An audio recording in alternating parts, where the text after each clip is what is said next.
find you a seat. Grab yourself a cup of joe and put up your feet.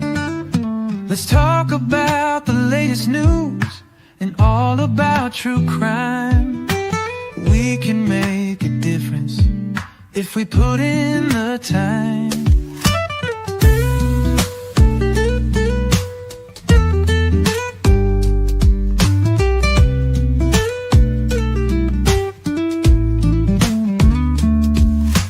Good evening, come and find you a seat. Grab yourself a cup of joe and put up your feet. Let's talk about the latest news and all about true crime. We can make a difference if we put in the time.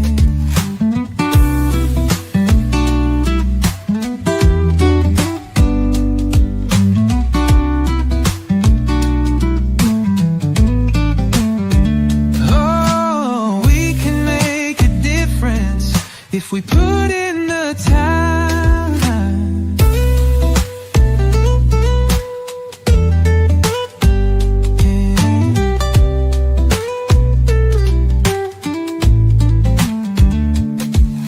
Good evening, come and find you a seat. Grab yourself a cup of joe and put up your feet.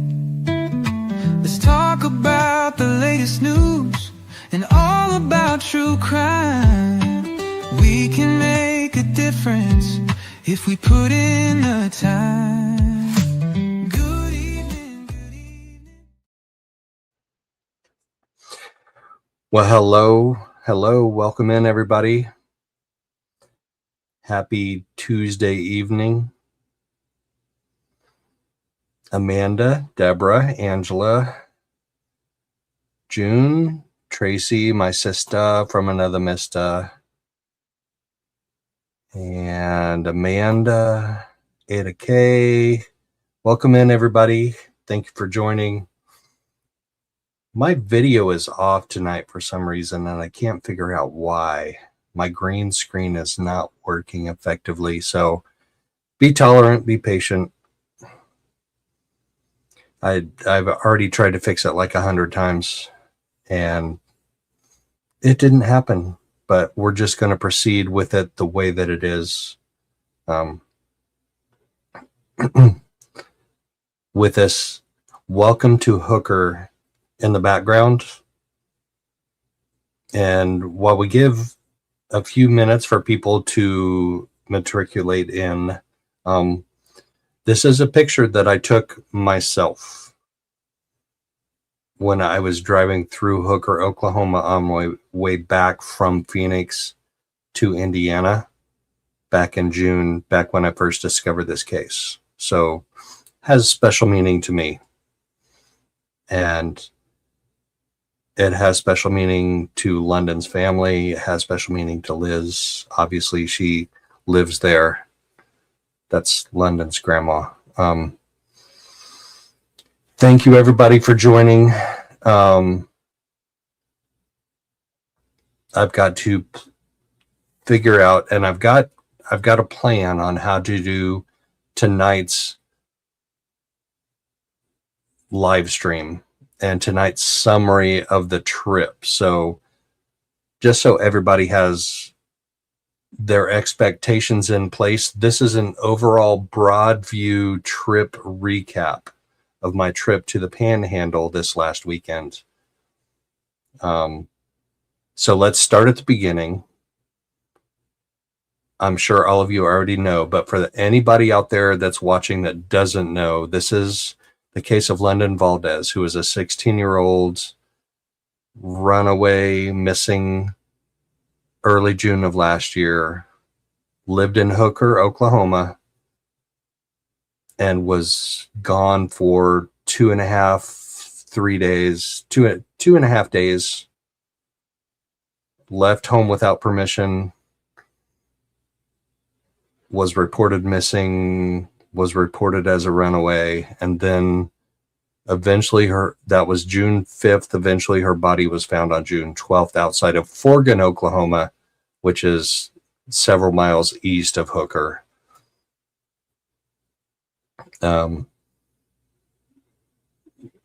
She was last seen with 2 adult males, Brayden Brown and Jose Minjares-Luna. The last one that she was seen with was Brayden Brown, who on October 30th was arrested for second-degree murder, arrested and charged with second-degree murder related to her death.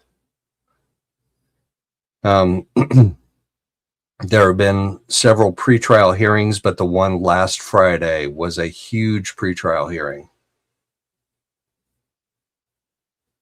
A huge pretrial hearing. Because in lieu of a grand jury system, the state of Oklahoma uses a 2-judge system. So the first judge hears all of the pretrial stuff leading up to the plea hearing, including what was heard last Friday, which was I'm going to call it a probable cause hearing. I know there's a different name for it, but off the top of my head and looking through my notes, I couldn't figure out what the real official legal name for it was, but it's basically a probable cause hearing where the judge, kind of like a grand jury, so it's kind of like a bench trial versus a grand jury trial, here's the evidence, or here's a limited amount of the evidence, and then decides whether there's enough evidence to proceed to trial. So that was a huge deal, because if on Friday she heard all of the testimony and reviewed all of the evidence presented to her, Judge Cash could have said there's not enough evidence here to proceed to trial, and Brayden Brown would have been released on this charge, although he does have a misdemeanor case, a separate misdemeanor case pending in Beaver County Court. So it was a big deal. It was a big hearing. So I drove down to go join the family to hear the hearing. I guess that's why it's called a hearing, right?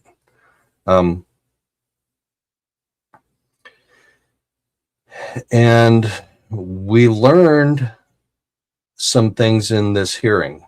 So we have an understanding, the family members have an understanding, I have an understanding, law enforcement has an understanding, the district attorney has an understanding. We all have the things that we've been told and that we've heard and that we've reviewed. And obviously on the outside looking in, as a member of the media, and family members also on the outside looking in, although the family members do have access to some law enforcement information, they're still kind of on the outside looking in. We learned some things on Friday that were inconsistent with our previous understandings. And they were some pretty big inconsistencies there. Obviously, as I've already told everybody on my Friday really brief post-hearing live stream from the courthouse, obviously the judge has already found that there was probable cause to hold Brayden Brown over for trial for second-degree murder. So what happens next? What happens next? There's going to be a plea hearing, and I think that's on the 24th. So he's got the 2 cases. He's got this felony case, and then he's got a misdemeanor case that was already on the books before the felony case. And I think both of them have hearings scheduled for the 24th, but I think the DA said, we're just going to let the misdemeanor case like float out there until we get this felony case resolved. But I want to thank everybody for following. I want to thank everybody for watching. I want to thank everybody for giving London's family support and love and prayers, because they're going through a lot right now. Like Friday was a really, really, really tough emotional day for London's family. So we're going to go through some of the details and my impressions. So I've been to a few days of the Delphi trial. I got there in Delphi, Indiana at 3:30 in the morning so I could get into court a couple of times. I definitely didn't attend every day. I definitely missed most of that trial in person. But I was able to see how that court and that trial transpires. And then I was in Phoenix for every single day of both of Lori Daybell's trials. And that was a completely different experience. And this is a different experience than both of those, but is way more similar to Delphi. And I will explain why in a little bit. And it's concerning and frustrating a little bit. Because what we have in this case, what we have in the Beaver County Courthouse is we have a small town, small county, limited budget, limited resources type of court system, judicial system, law enforcement. So just to compare apples to oranges, in Maricopa County, you get to Maricopa County, they open the doors at exactly 7:30 a.m. It's synced somehow with universal time. And at 7:30 a.m. exactly, the doors open, you go in. There's an x-ray machine. There are metal detectors. There's a security system. There is a security unit, a court security unit that is separate from the county sheriff's office. In Delphi and in Beaver County, the county sheriff's office runs court security.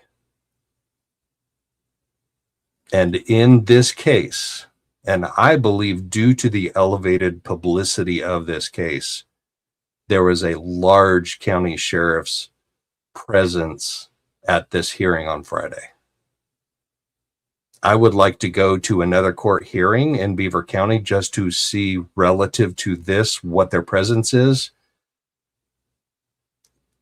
But what's missing from this courthouse, which was shocking to me. Okay. This is kind of beginning of the day. So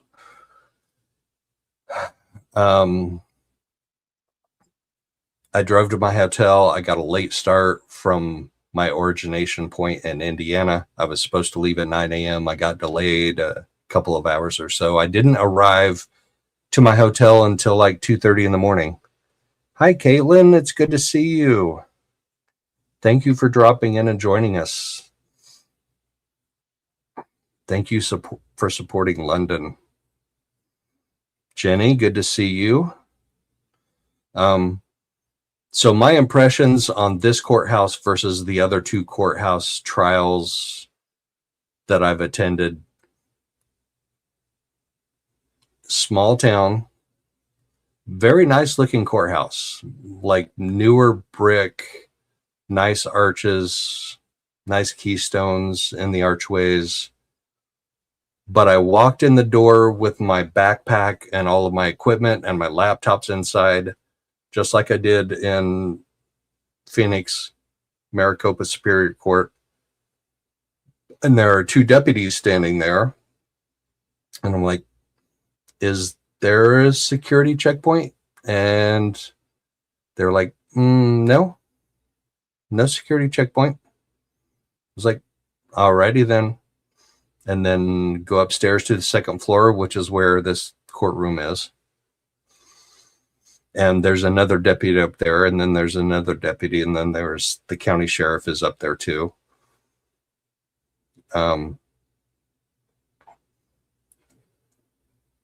Yeah, that's crazy, Trace, that there is no security checkpoint at this courthouse. But it is the Wild West. Oklahoma Panhandle is the epitome of the Wild West.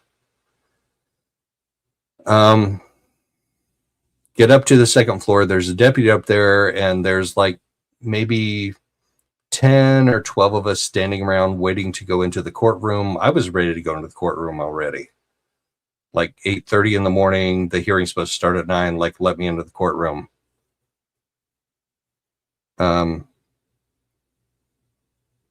He says, okay, just to let everybody know, when you get inside the courtroom, there will be no cell phones and no electronics of any kind allowed. If you have any cell phones, tablets, laptops, whatever you have, it's all got to be turned off,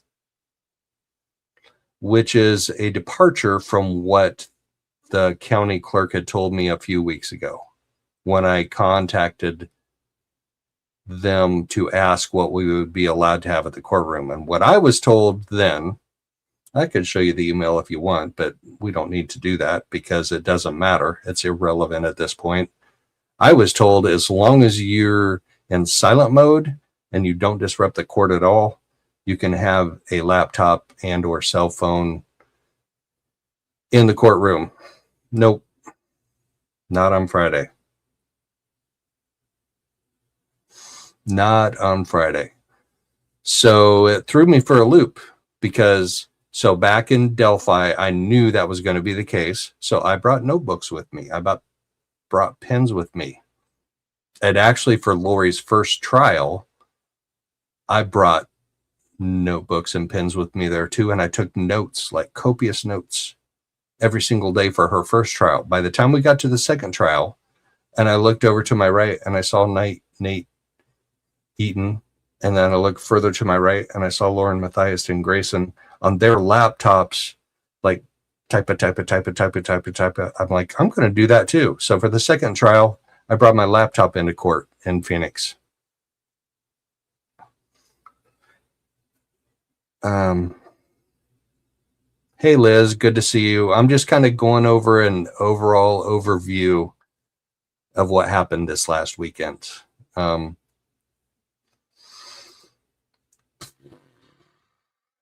I'm still going to do a deep dive just to set everybody's expectations for what's happening tonight, as I'm not going to do a deep dive into the legal matters and arguments and testimony that happened in court on Friday. Like I said earlier, there are some things that we learned on Friday that were contradictory to what my understanding was. Like, somebody's phone was found somewhere and somebody was told it was somebody else's phone than whose actual phone it was. Pretty important piece of evidence that somebody was misled on in the investigation, which is like, if you're telling people about a piece of evidence and you're doing the investigating and you mislead them, not a big deal, except if it changes the case. I don't think this does, but it's still important for the rest of us to know the truth of what's going on. Living life with FND. Good to see you in here, Sarah. Good to see you.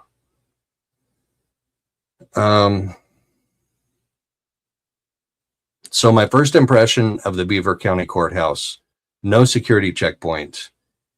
And we find out later that they recognize that this is a higher publicity case than what they normally handle at the courthouse. So in Delphi, when Carroll County, Indiana, recognized that the Richard Allen trial was going to be higher publicity than their usual cases, they brought in an x-ray machine and metal detectors and had a really strict security system set up. We didn't see that in Beaver County on Friday. We did not see that in Beaver County on Friday. It was the Wild West. Like, and I'm not saying I would do this, but I'm saying anybody who came into court that day could have been packing, and the county sheriff's office would have had no idea, because they weren't checking anybody. They weren't scanning anybody. They had no metal detectors. They had nothing. Anybody could have gone into that courtroom with anything.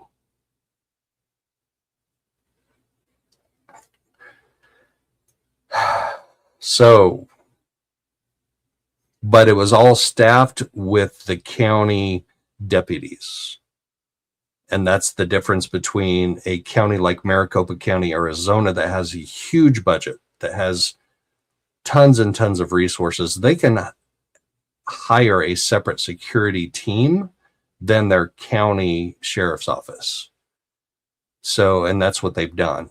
But smaller counties with limited resources, like Carroll County, Indiana, like Beaver County, Oklahoma, they rely on their county sheriff's department to provide security for these hearings and trials. And we're going to have a big one. We're going to have a higher publicity one than they're used to coming up. Because like we said, the judge found probable cause to hold Brayden Brown over on a $250,000 bond for second-degree murder. And if he doesn't plead guilty to something on the 24th, and I sure as heck hope that Buddy Leach doesn't agree to something crazy. I hope he doesn't. And if he gets an offer from the defense, I hope he talks with the family about it in depth.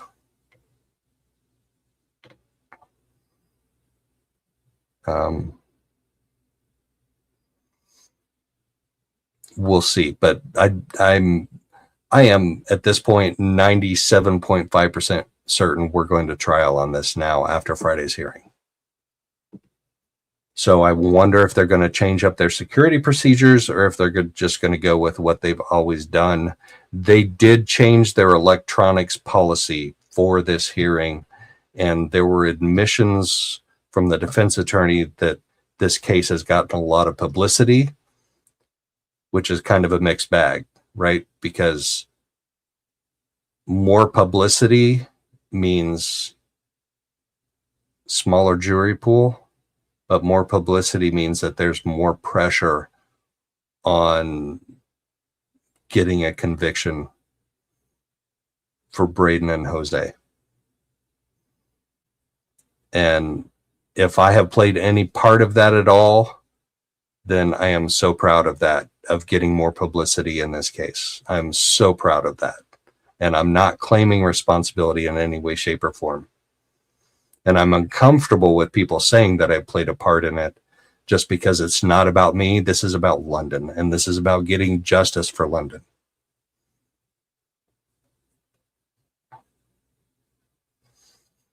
My right ear disappears when I turn my head wrong. This green screen is crazy. All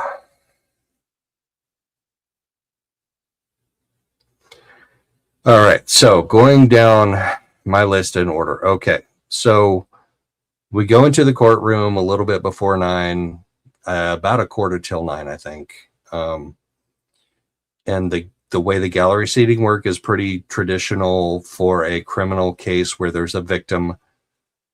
They're divided between people who are supporting the victim and people who are supporting the defendant. So in this case, the supporters of the victim, that's London's family and friends and supporters, and me sitting on the left side and everybody else sitting on the right. Jenny, yes, justice for London. I got to highlight that, guys. I got to highlight that. That's what this is about. So the left side was for London's supporters. The right side was for Brayden's supporters. There were maybe a dozen or so on the right side, and a couple of those were like, I know the lady from the Woodward News or whatever they call their paper over there, she was on the right side. And then there was a guy who was shadowing the judge. He was on the right side back in the back row. So there were a handful of people over there on the right side, but the left side was nearly packed. Like you could maybe squeeze a few more in there, a handful more in there, but the left side was nearly packed in support of London. And that was so nice to see.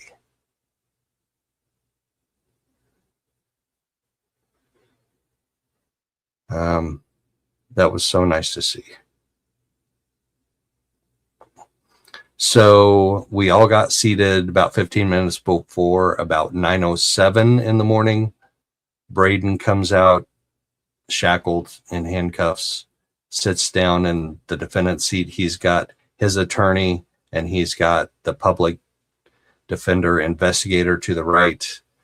On the left side, we have DA Buddy Leach, Assistant DA Parker Olmstead, and then we have, as the investigator, we have OSBI Special Agent Ryan Beck seated at the prosecution table.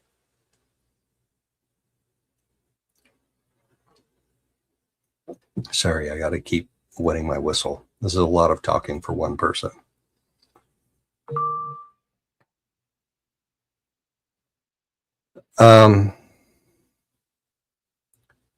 So the judge makes a declaration before we start saying that everybody needs to keep their phones off and everybody needs to be quiet or she'll take action. And just a side note, it's my understanding, although I didn't see it myself, that somebody may have been securing a hidden audio recorder in the courtroom and at one point in time got kicked out of the courtroom, but may have snuck back into the courtroom at one point in time. I'm not naming names, but it may have happened. It's from a reliable source. How about we say that? Spencer, hey there. Welcome in, Spencer. Good to see you in here. So Liz Taylor was the first witness. And let's talk about that for a second, because the witnesses in this case were sequestered. And that means that they're not allowed to be in the courtroom while other testimony is going on and while they're still under subpoena to testify. So Liz was sequestered, which meant that if she testified last, she would have to stay outside the courtroom for the entire hearing until it was her turn to testify. However, she got to testify first, and then when she was released from her subpoena, she was allowed to stay in the courtroom. So that was nice. But it makes me wonder about the victim witness exception to sequestration. So like in Lori Daybell's case, Kay Woodcock was a witness, but she was also a victim, and she was given victim witness exemption from sequestration. So she could sit throughout the entire trial up to and including her testimony and after her testimony, and did not have to stay outside the courtroom. So obviously different regions, different courts have different rules, and the judges are the ones that make the rules. But in this case, it just worked out because Liz got to testify first. So she testified to basically the events that happened on the 5th through the 7th. And then on cross. So cross-examination by the defense attorney was a little bit difficult because obviously he wanted to paint London as the bad guy in this. He wanted to paint London as a troublemaker runaway, and it was her fault that she was gone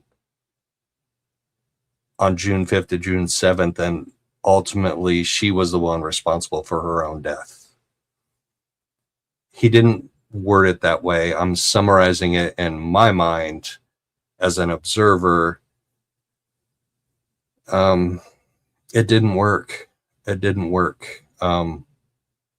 He had to use a few zinger questions in there, but him blaming London for being the one who was away from home on June 7th is just sick. It's like that first email that Buddy Leach sent to Brittany that said, "Why wasn't your daughter at home, safe in bed, not doing drugs?" And by the way, we'll touch on that later. So tonight, I'm not going to get into detailed arguments that were made in court. I will touch on a couple of them, but there was some detailed testimony that I'm not going to get into yet because it's going to take an entire episode just to get into that.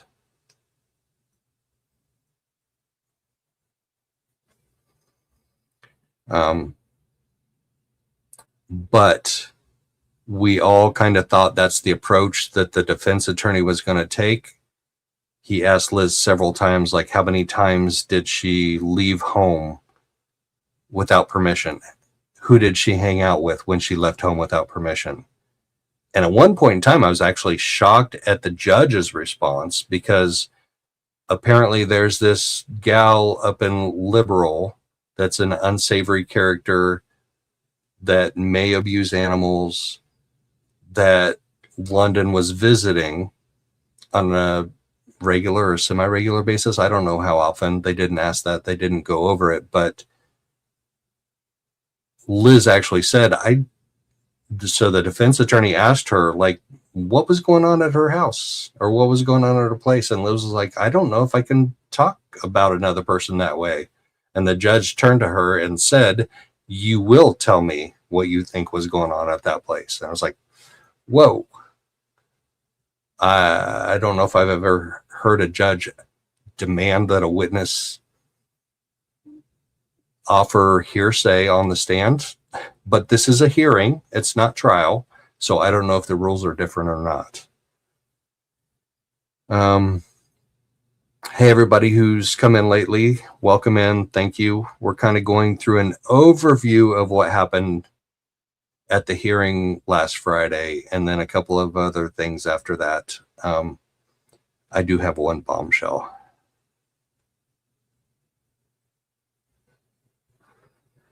Yeah, Liz, I think you did great. I think you did great.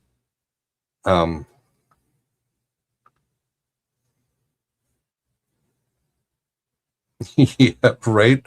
We all need our notes when we're answering on cross, don't we? Oh my gosh. So just step back. Defense attorney, I thought he was a capable attorney. I think he probably made the most of what he had to work with at the time. So let's talk about that for a second. What did he have to work with? And we'll get to it in a second, but Special Agent Ryan Beck of the OSBI interviewed Jose once, and he interviewed Brayden Brown twice. Once each on June 12th, and on June 12th, both times that he interviewed Jose and he interviewed Brayden were not Mirandized, but they were also not in custody. They weren't arrested, and they were free to leave. So under those circumstances, I believe under the Constitution, if you're not in custody and you're free to leave at any time, your statements are admissible in court. And Buddy Leach Buddy Leach pointed that out. I'll say it that way. The second time that Brayden Brown was interviewed was on October 30th, and that was when he was in the Beaver County Jail. He had been arrested under the misdemeanor case and was in the jail, and Buddy Leach had come out with his arrest warrant for second-degree murder, and OSBI Special Agent Ryan Beck went there to interview him. That time he Mirandized him because he was in custody.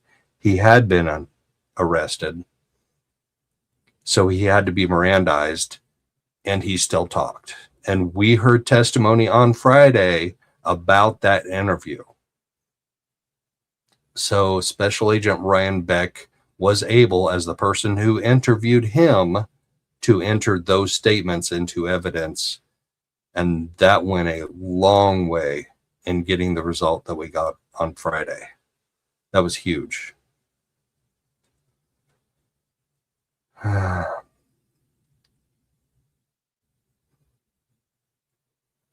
So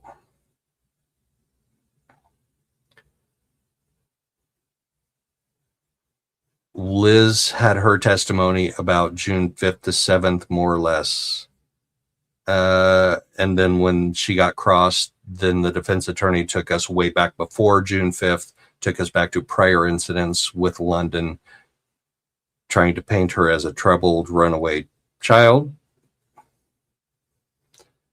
And then we get to Hooker PD Reserve Officer Robbie Wayman,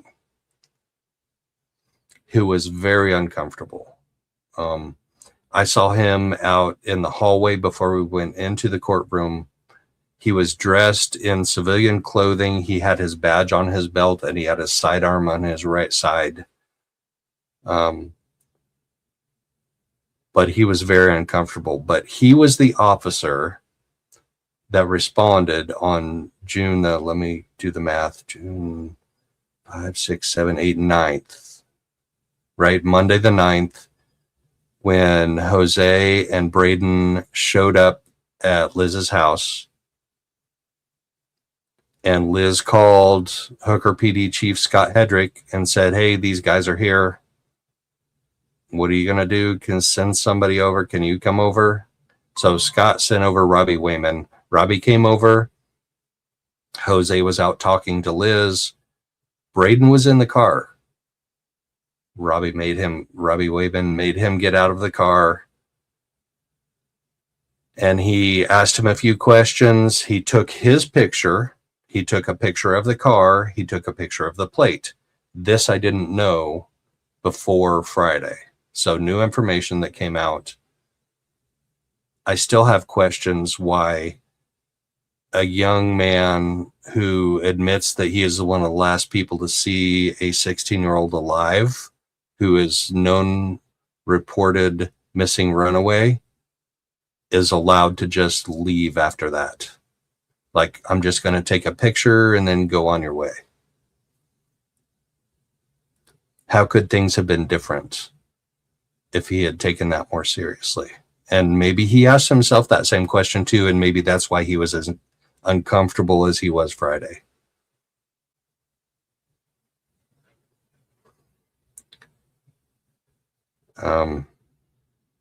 Those were my thoughts on Officer Robbie Wayman. Seemed like a good dude, but I don't know if that's how I would have handled that situation, getting that call to Liz's house on Monday, June 9th.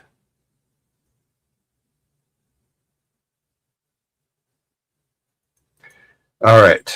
So after Robbie Wayman, and I don't know that there was really much cross on him. We'll talk about it more when we get into detailed conversation about what happened in court on Friday. This is an overall summary and overview. So Beaver County Under Sheriff Jason Johnston is up next, and we will really get into his testimony when we get into the deep dive about the court testimony. Because I heard things that were shocking to me. There's a couple of bombshell drops on there, including maybe there was a third party in the vehicle with him and Brayden that night on June 7th. Liz, you know what I'm talking about. Don't spill the beans. Because I want to talk about that more, like, in depth. And I don't know if I have the energy to do that tonight, especially without my notes. My notes have not been fully transcribed yet. I'm actually using talk to text to do it, and it's working great. But I have all of these little tiny 4x6 pages of notes that have to be transcribed, and it's taken way longer. Plus, I was like writing notes, scribbling, tearing off the page, and then sticking in my backpack, and then tearing off, sticking in my backpack. So some of them are out of order. That's on me. Next time I will be better prepared, I promise. The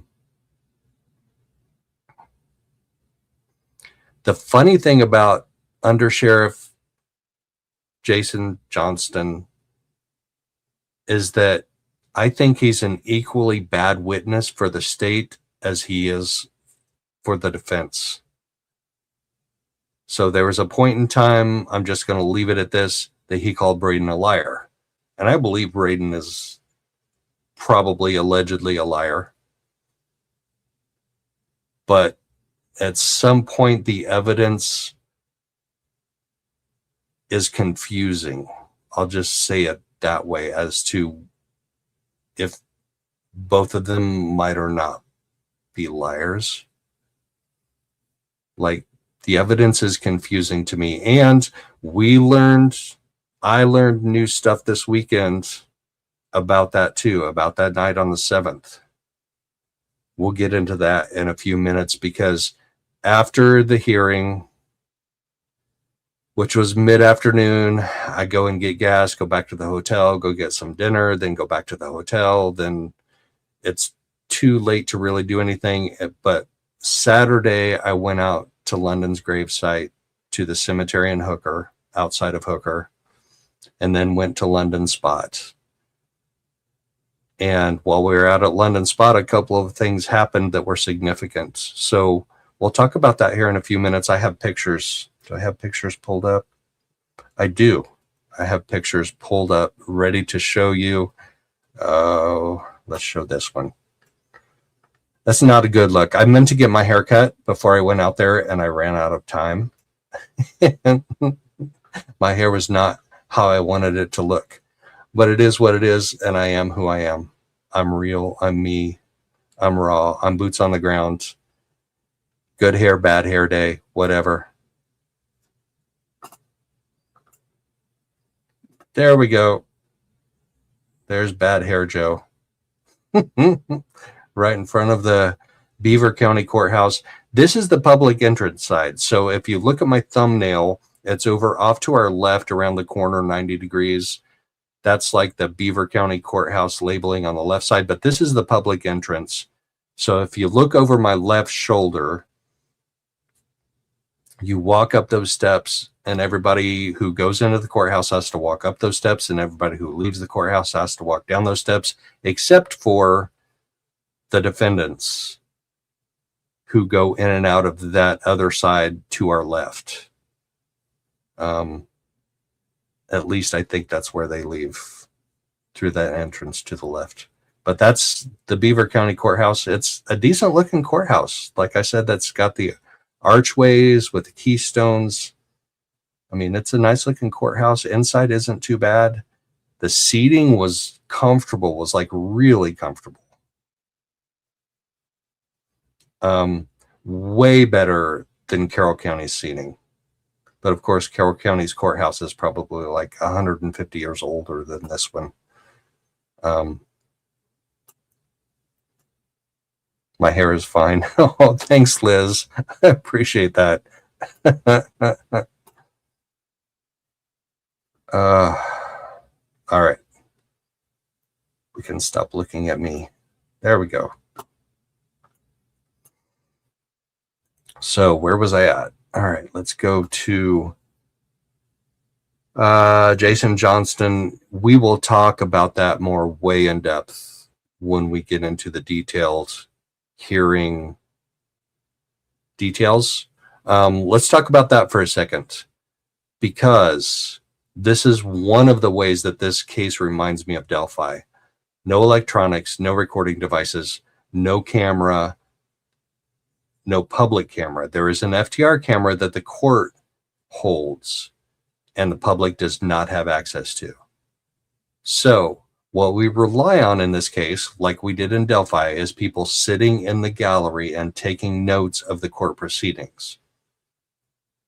And I guarantee you, if you get me and Trace on the case and Liz and Charlie and 5 other people listening to testimony, listening to direct examination, listening to cross, listening to the judge, we are going to hear 10 different things that happened. Now, they may be substantially similar, 90%, but somebody in us is going to hear, in the group of us is going to hear something that the rest of us didn't. And the rest of us are going to hear something that somebody didn't hear.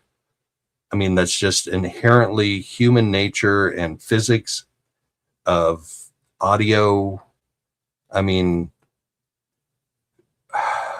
it's so frustrating that this case is not being publicly broadcast. And we still have time. Maybe we can change that, but I don't have high hopes for it. Because it seems like the county is, and the court especially, is really, really gun shy about the publicity that this case is generating. Really, really gun shy.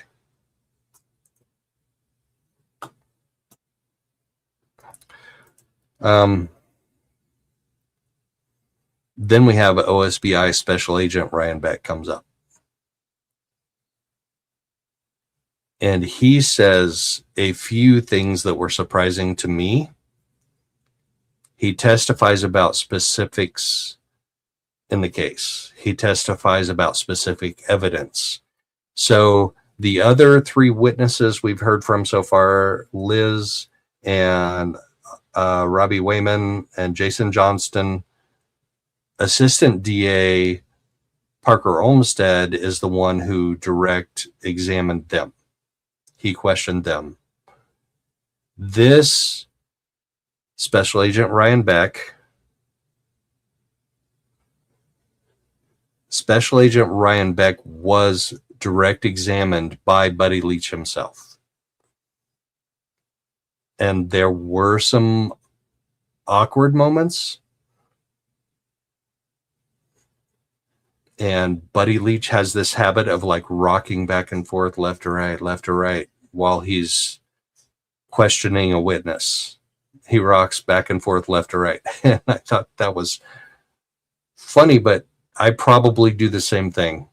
Like we all have these nervous tics, you know, when we're up there doing that. Buddy Leach shined when it came to what I'm going to call closing arguments. So after all of the witnesses were heard, well, we'll get to that in a minute. We'll get to that in a minute because we're not quite there yet.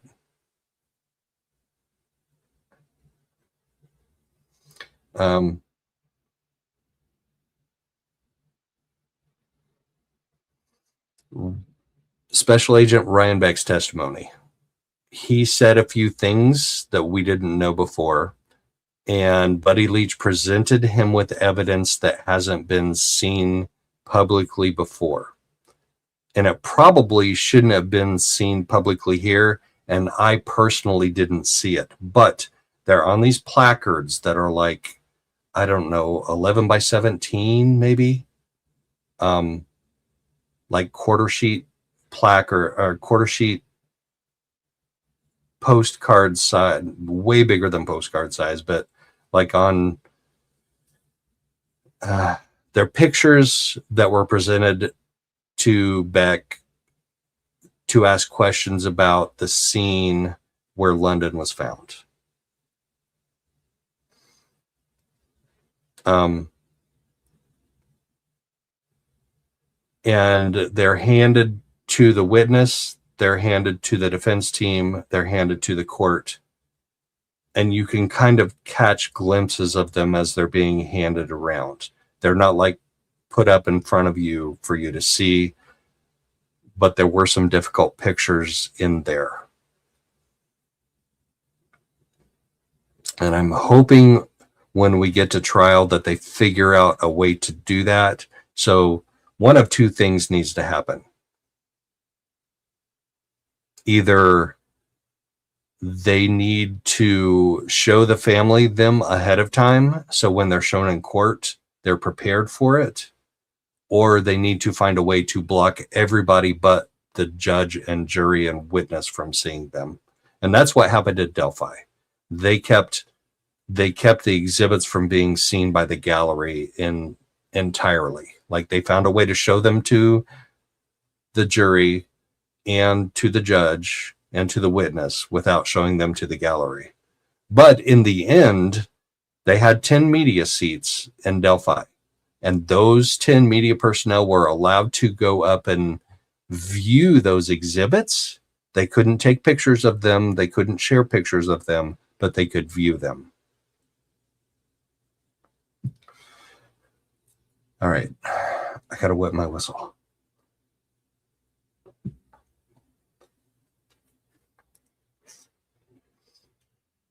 So they got to figure that out before trial, just out of respect for the victims. And by victims, I mean the family of London.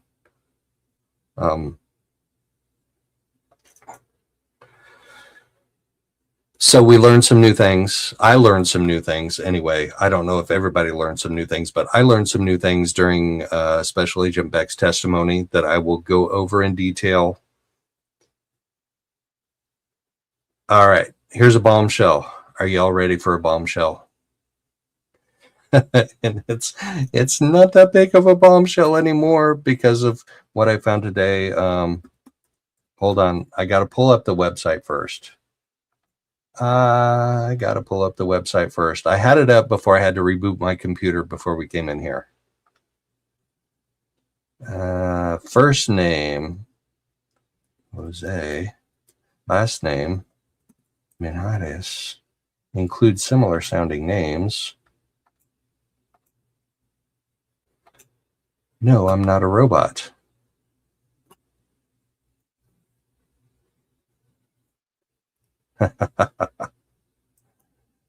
All right. So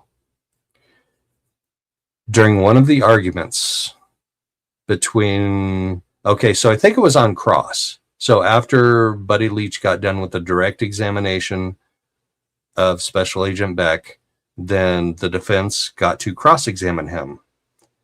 And the defense was really honing in on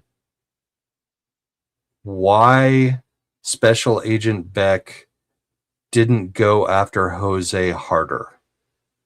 Like, why wasn't there an arrest warrant written for Jose by Special Agent Beck like there was for Brayden Brown? And Special Agent Beck's response to that was actually very intelligent. He said, well, because I'm not the one who determines what suspects we write arrest warrants for.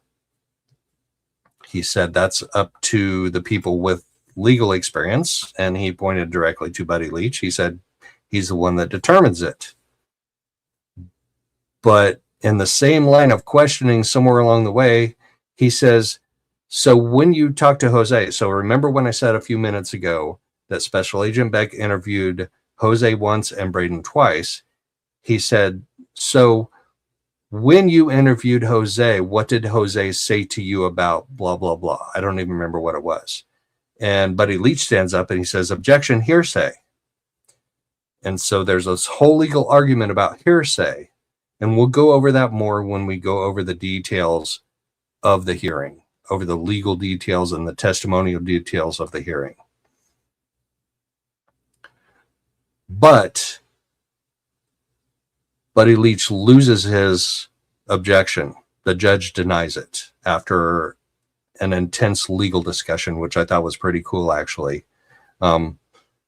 He loses his argument. And an exasperated Buddy Leach sits down and he goes, well, there's an arrest warrant out for Jose. And my jaw hit the floor. Because I didn't know that before, and nobody that I know knew that before. And at that point in time, that was new information to me and to anybody that I was talking to at the time. There's an arrest warrant out for Jose. Now that was on Friday.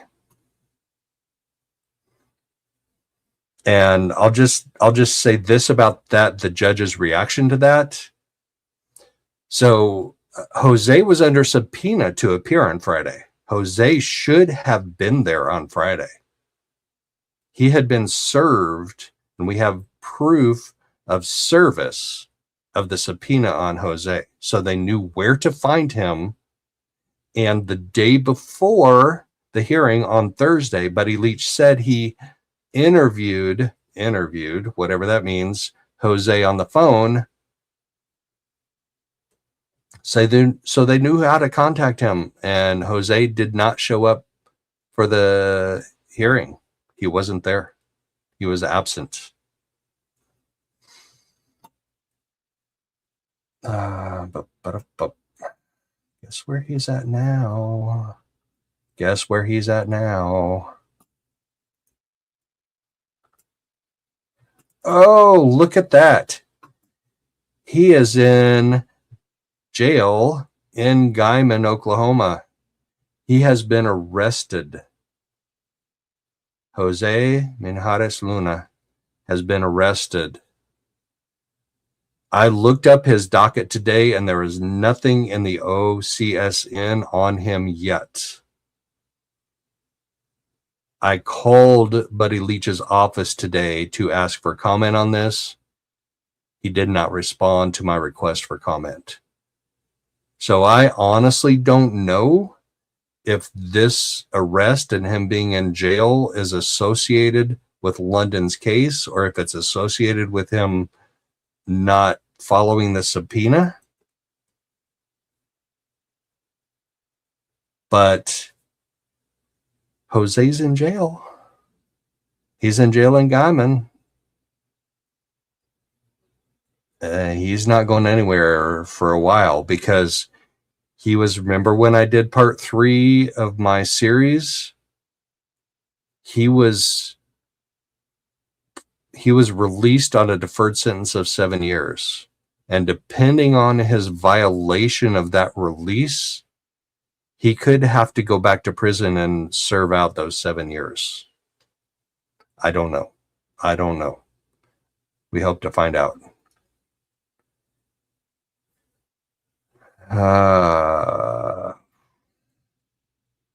Tell me, they're keeping Jose and Brayden separated. Well, Brayden is in Beaver. Jose has spent a lot of time in Guyman, so I don't know if that's where they arrested him, or maybe they arrested him and moved him to Guyman. I don't know. But that would make sense to keep them separated.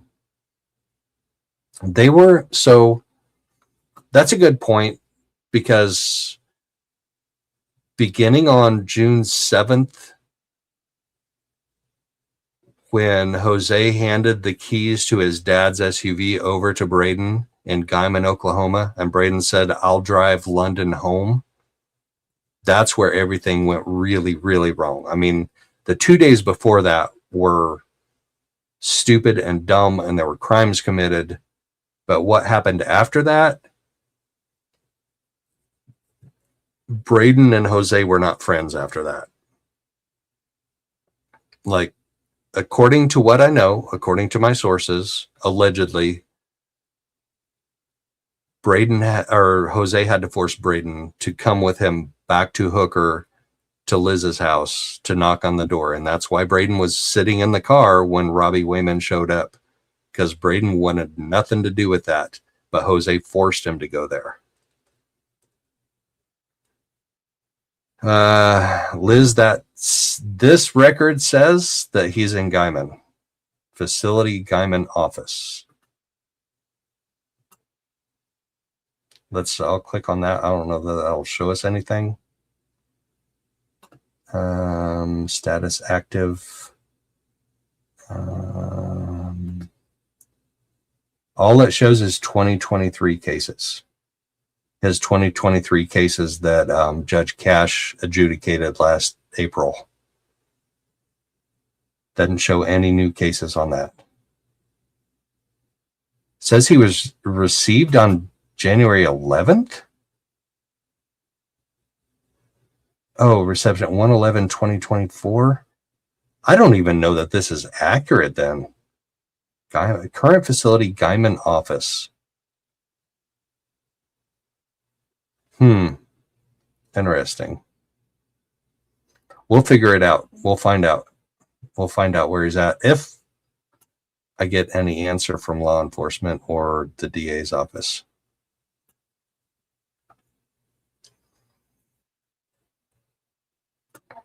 Liz, he might be, that's an online record, and I don't know how accurate it is. But if he was released from prison in January, That may not be accurate. Okay.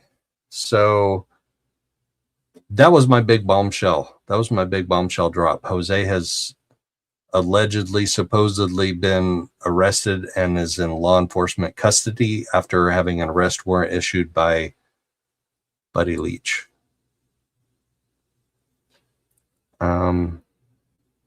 Then there were the closing arguments. After Special Agent Beck's testimony, we had closing arguments. And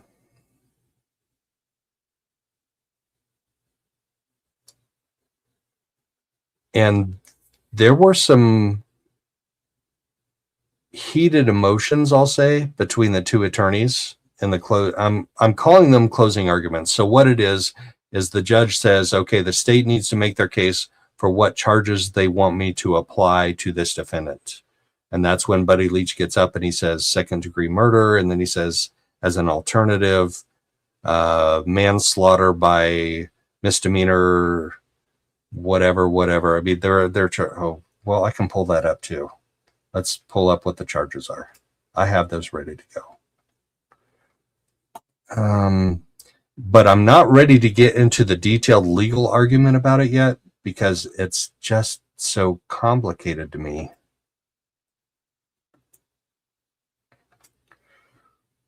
And I'm still figuring it out. Okay, here we go. These are the charges that he continued to press, and then he had to defend against the defendants saying, no, these charges aren't appropriate. Murder in the second degree, and then manslaughter in the first degree by misdemeanor manslaughter. So basically what it boils down to.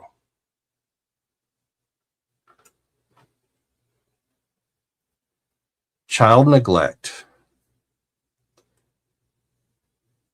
Brayden Brown voluntarily accepted. Let me make sure we're seeing these. Yes. So look at this first paragraph right here. The defendant, Brayden Brown, voluntarily accepted responsibility for the care and or supervision of the minor child, London Valdez, when he undertook to drive her from Guymon, Oklahoma, to her home in Hooker, Oklahoma on June 7th, and then woefully failed to provide her with adequate supervision to protect her from harm, which a reasonable and prudent person responsible for the same would have been aware of. So this was a very intense legal argument involving Buddy Leach and the defense attorney and the judge. And there was a lot of go around between the three of them. And it's kind of frustrating to me that we don't have a record of it that I can get in the near future. So I called the court reporter today, and Mary was very nice to speak with me. And she said, yes, I'll get to work on these, but she has 12 cases to transcribe before this hearing, or 12 hearings to transcribe before this one. So the transcription from this one will not be available for around 60 days. And it will cost around $700. Over $700 probably. So that's a little frustrating. And even more so when they won't publicly air any of this. And we kind of ran into that in Delphi too.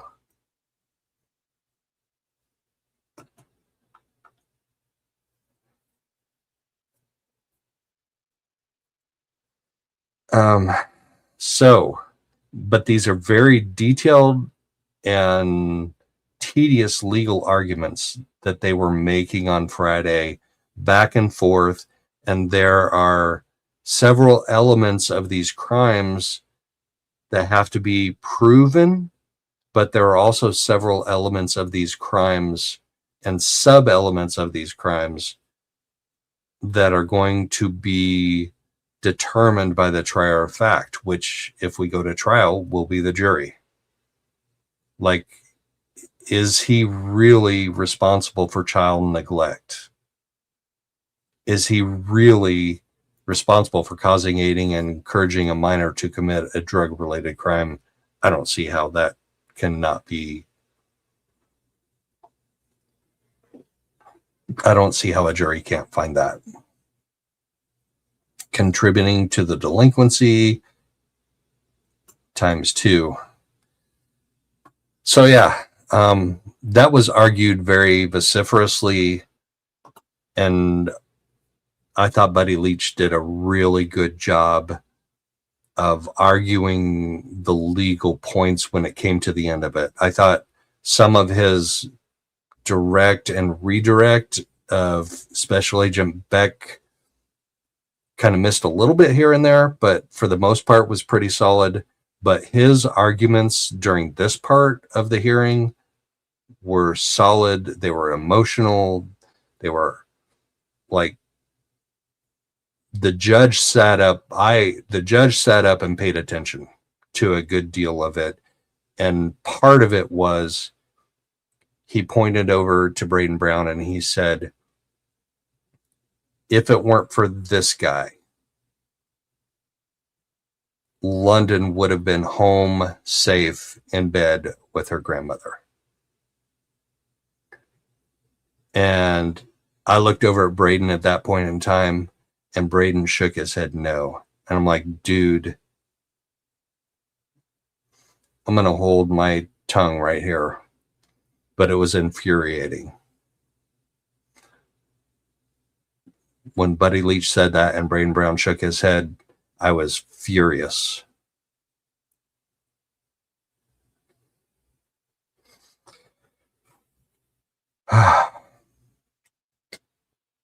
So, those were the arguments. The judge didn't take long to come up with her ruling, but it was a tense several minutes. I don't know if it was 5. I don't know. I don't think it was 10. But she sat looking at her monitor. She's got a monitor over here to her right. And she sat looking at her monitor and she was reviewing everything. And then she made her ruling that there was enough probable cause to hold Brayden Brown over.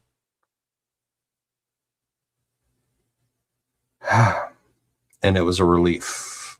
And you could feel the tension like whew, out of the courtroom. I didn't see it for myself, but I heard that the defense attorney turned around to Brayden's family and said, I'm sorry, or something like that. Whatever, dude.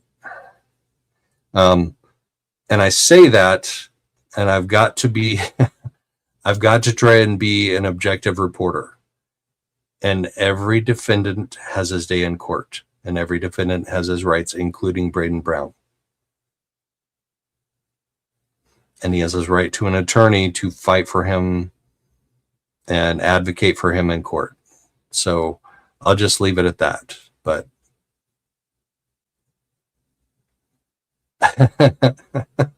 having said that, I was relieved and pleased with the outcome of Friday's hearing. But we still have a fight ahead of us.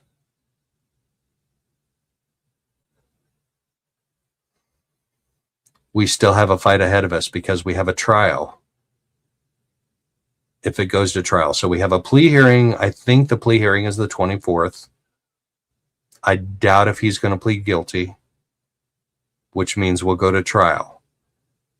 And if we go to trial, that means we're going to have several pre-trial hearings. Both sides are going to have to present witness lists to the other side, and the other side is going to have an opportunity to interview those witnesses that are for the defense and for the prosecution, and vice versa. So we've got a ways to go before it actually goes to trial. It's not going to trial on February 24th. It's just a plea hearing.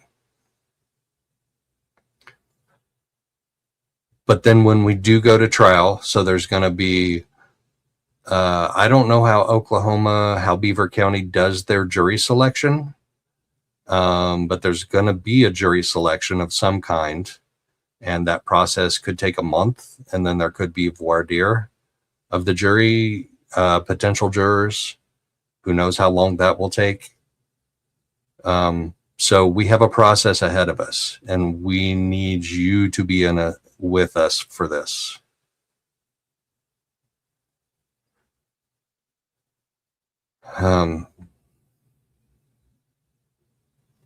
Her family is going to need your support, your love, your prayers, and we're going to need to stay on this. There are still some things behind the scenes.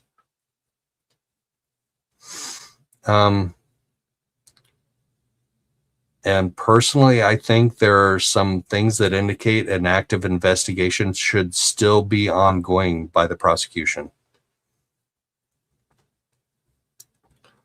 And we'll talk about one of those right now, because so after the hearing wrapped up, several people came up and introduced themselves to me, and they did before the hearing too, some before, some after.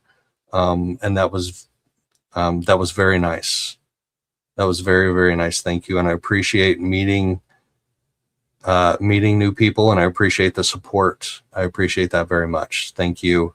And I really appreciate you, Charlie, for giving me your court notes. Like, that was so kind and generous. So I'm in the process of cross-referencing our notes right now to see what I missed, and if your notes and where your notes supplement mine. So we can do a live. Caitlin, hi. Aw, thank you. I hope you're feeling better, Caitlin.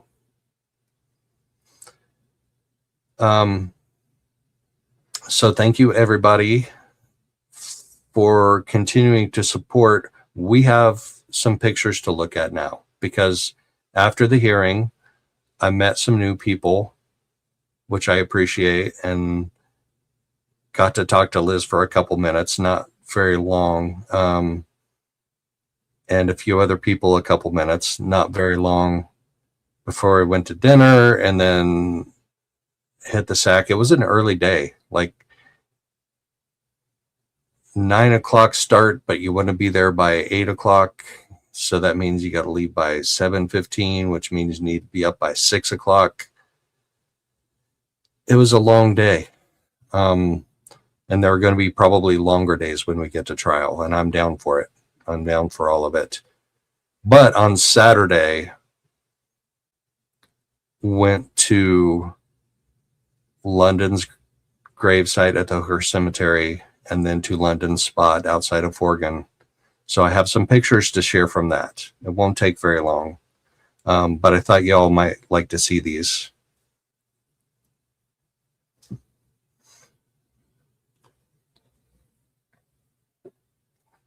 All right. So that's Saturday morning. So Brittany decorated the cross that is at London's grave for Valentine's. So I'm going to show you before and after of that. And then pictures at, oh, for crying out loud. Why aren't we sharing that? There we go. We're going to see me first, but just for a half a second.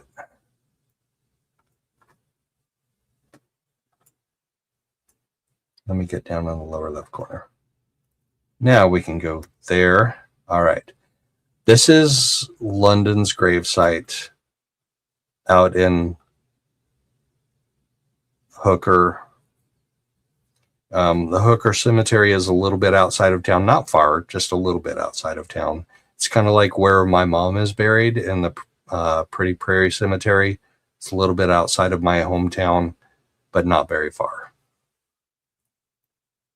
So this was when we first got there. And this is what the cemetery provides.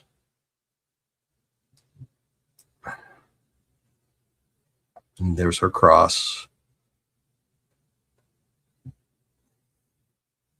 She doesn't have a headstone yet, and I want to talk to you all about that.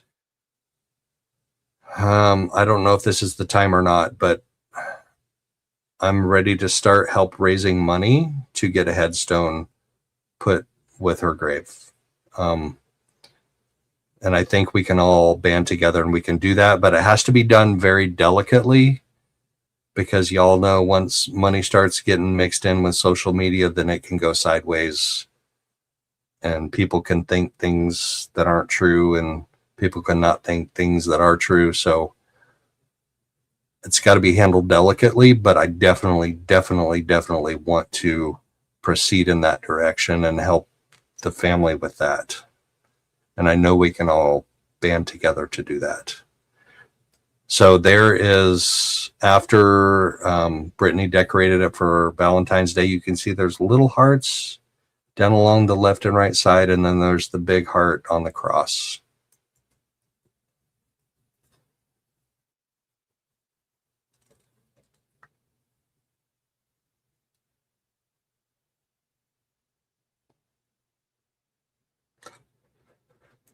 And then there's a close-up of the cross. And there's a picture of the four of us there. Then we went from there to London Spot. And I'm going to talk about this picture in a second, but I want to highlight Liz's comment. Oh, no, not that one. Liz says Jose is in Beaver County Jail. Wow. For real?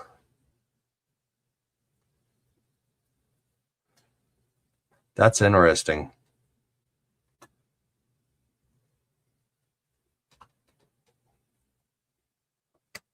So let's talk about this picture for a second. This is way different than when I was out here in October. The grass was really tall and green, and now the side slope has been mowed down to the ditch, and the grass is all dead, but this is way different than what it looked like when I was out there in October. So it changes season to season. So she was out there in June, and then I was there in October, and now I'm out there in February, early February, and it changes over the seasons significantly. And somebody said the county doesn't maintain this road. Well, if you don't maintain this road, then how does that grass get mowed? I'm a poet. Did you know it? If you don't maintain this road, how does that grass get mowed?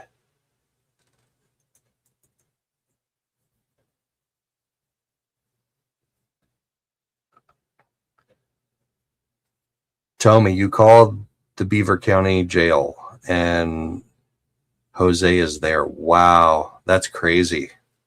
So he probably wasn't really on the run then. He was probably, I wonder how he got picked up. I have questions.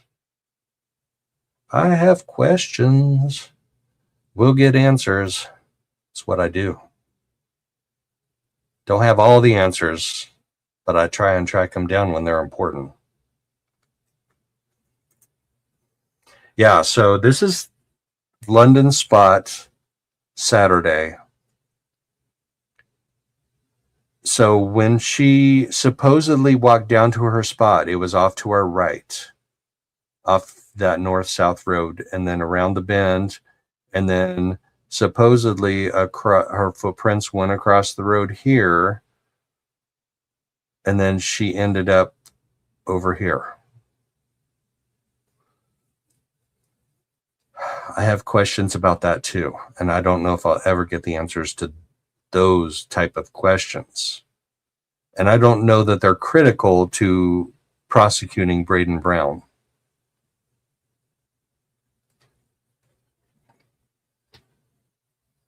There's London Spot. Let's see where there have been, her outline has been marked there. And that's a picture I took. There's somehow a sunbeam always finds its way down to London Spot. Like, how does that happen?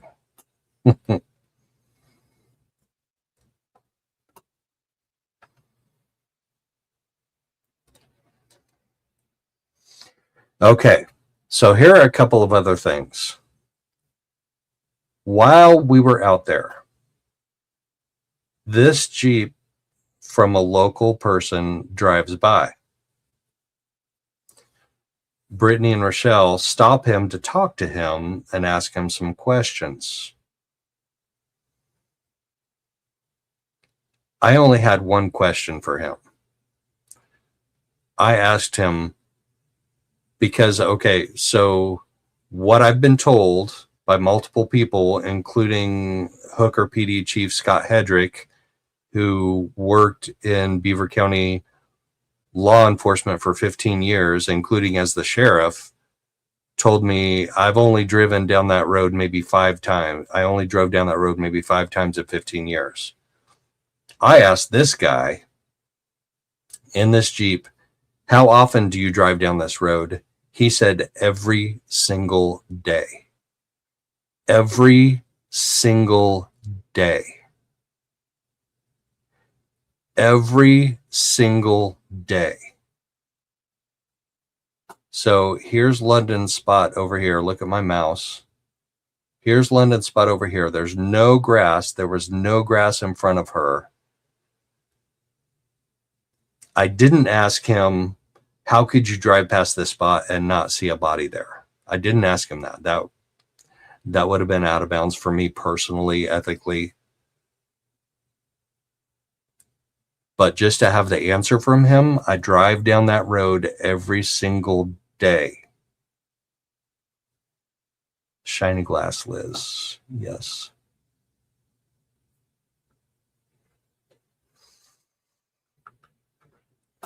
So,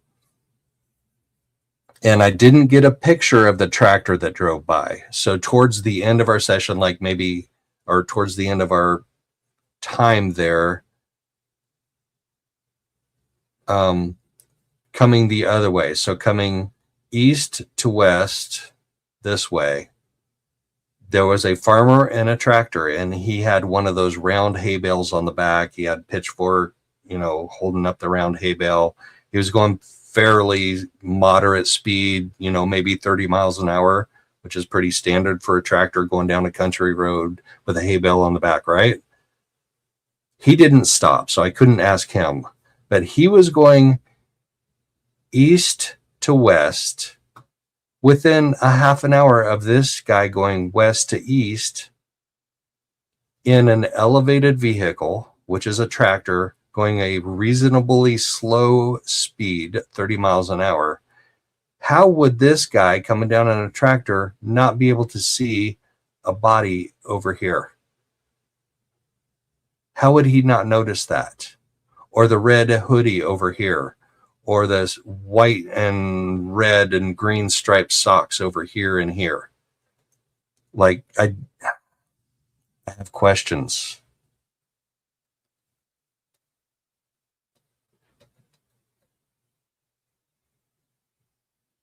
Well, if he goes, Trace, so if he goes one way every day, then he's got to go the other way every day too, right? So that's not 5 times, that's 10 times.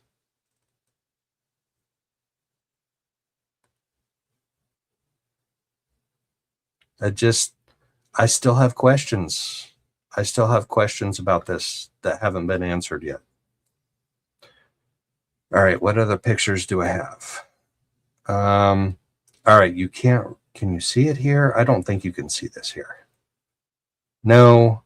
So I came around to the side to take that picture, and you can't see what I was trying to point out. So let's go to the next one. Okay, right here. Look really closely and follow my mouse. I'm going to start up here by the road. So there were footprints that were found up here on the road somewhere around here. Maybe 5 feet this way, maybe 10 feet this way, but more or less right around here.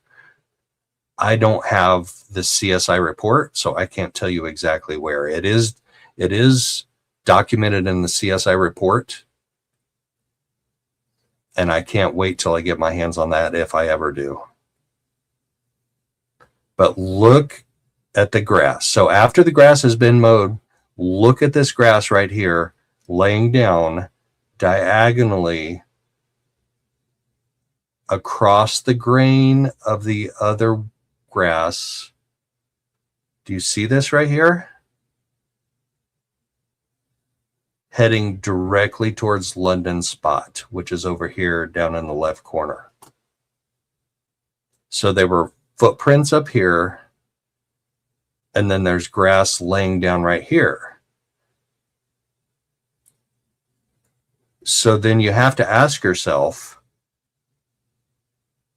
if you crawl across the grass, if you're high on meth and you're burning up and you're shedding clothes and you want to go lay down somewhere, when you crawl across the grass, do you make it lay down like that? Or if somebody is dropping off a body and laying it over there, does it look more like that? I don't know.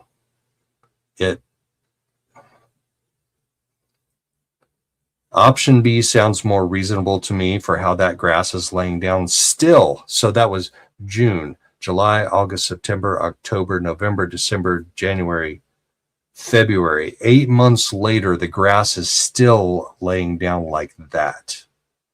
That's not somebody crawling across it on their hands and knees. It's not.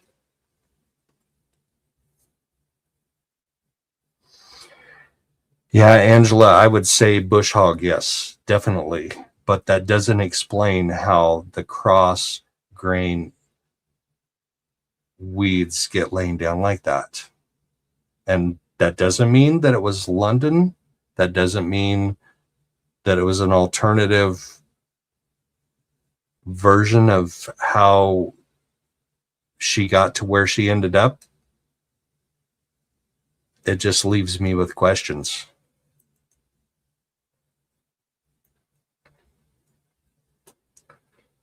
It just leaves me with questions.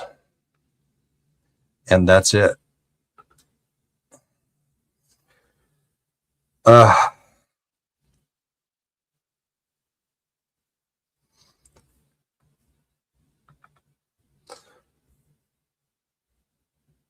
Okay, Liz. All right.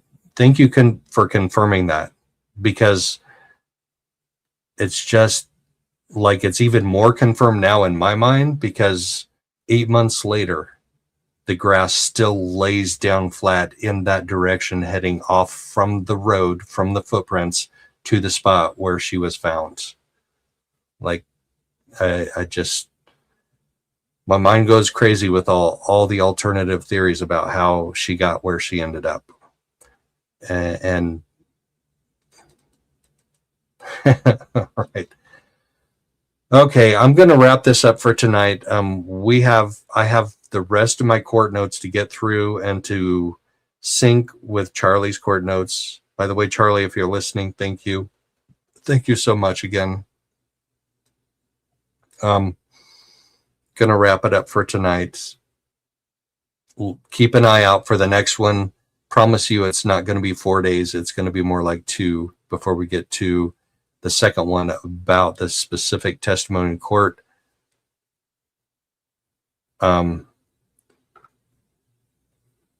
So disappointed that we can't have transcripts for 60 days. That's ridiculous, especially when the judge sat there in court and said, the only person who's going to make an official record is my official court recorder. Nobody else can make one. Okay, well, then make some kind of accommodation so we can all see that testimony sooner than 60 days. Please. Please. I'll figure out how to come up with $700 one way or another, but 60 days, like, is it even going to be relevant in 60 days if we're going to trial in 60 days or 45 or 50, whatever it is? Justice for London. Thank you for reminding me, people. And this I wanted to share too. There's another t-shirt and hoodie order going out in the next week. So I'm just going to share that real quick. Share that Facebook post about the hoodies. If you want to order one, there's another order going in. So I'll share that just so everybody has a chance to order if you want one. I have a hoodie. I actually have a pink t-shirt too.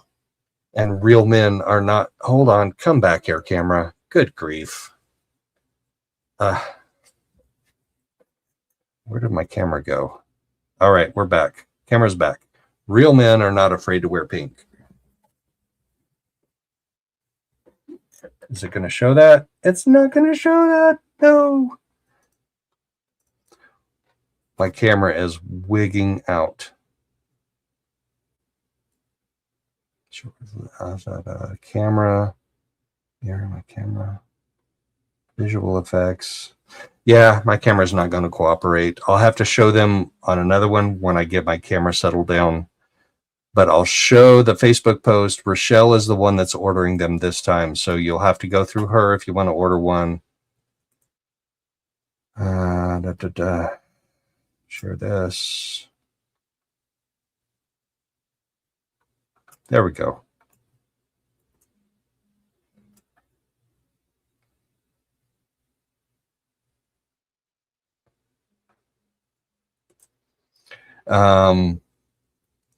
So here are the pictures of the hoodies. The little purple Julie things are not included. It's just the hoodie.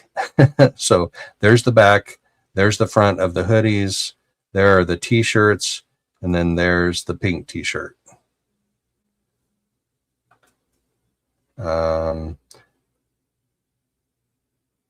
So it looks like, here we go. There's her Cash App.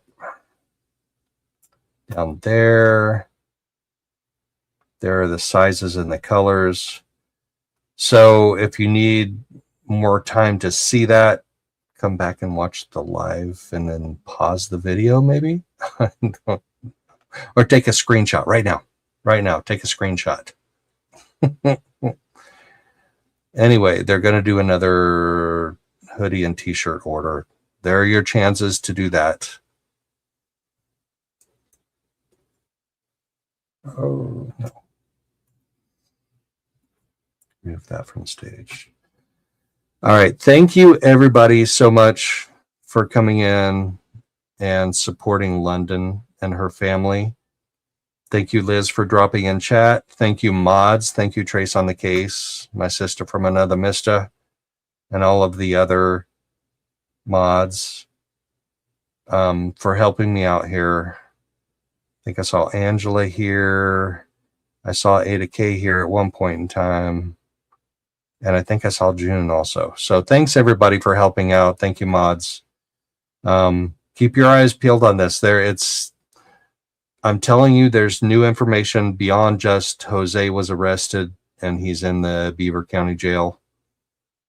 There's other information besides that, beyond that came out in the hearing and then came out after the hearing.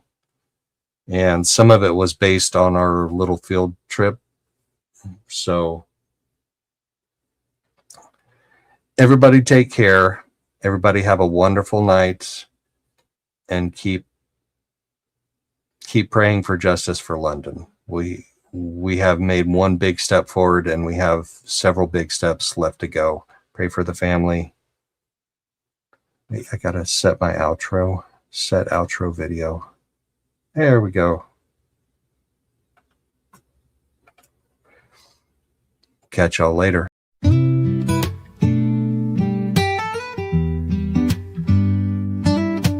Good evening. Come and find you a seat. Grab yourself a cup of joe and put up your feet. Let's talk about the latest news and all about true crime. We can make a difference if we put in the time.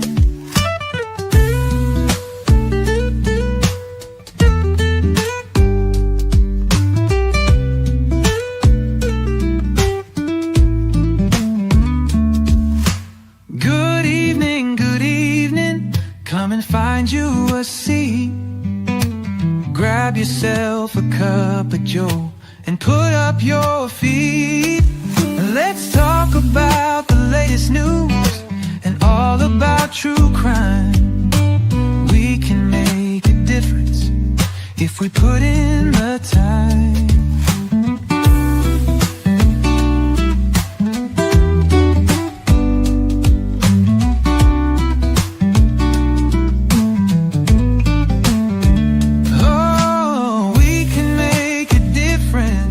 If we put in the time.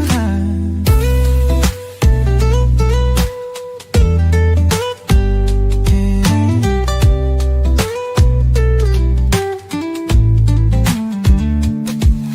Good evening, come and find you a seat.